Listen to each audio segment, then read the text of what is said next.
This is a segment where we take a look at a board game based on an IP, and I tell you if the IP and the mechanisms match. Today we're looking at Star Wars Escape from the Death Star.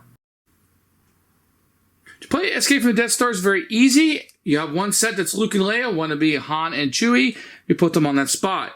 Then you can spin the spinner and you move that many spaces, but you cannot split movement between the two different characters.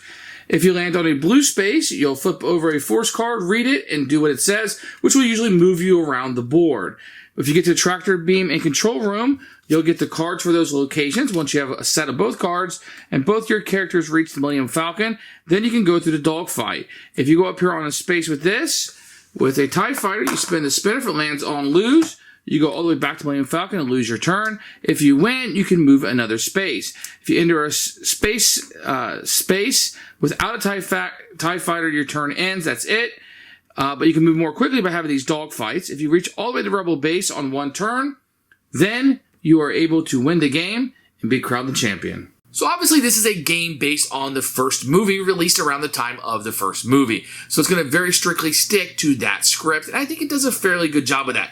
It's a little odd that like I'm Luke and Leia and Han and Chewie, and so are you, and so are you, and so are you. Like, that's bizarre. And how we're racing through this. I do like the dogfight at the end, even though it's just a spin and move. It's a product of its time. It is neat that it has a different aspects, like the trash compactor and etc. And then the dogfight at the end. They kind of implement that into the game.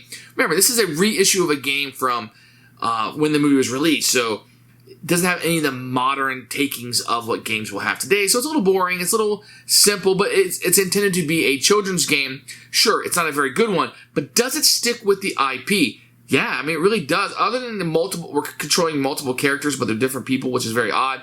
The storyline that's going on through the game, if I can call it that, is consistent with the movie, and it kind of fits that in.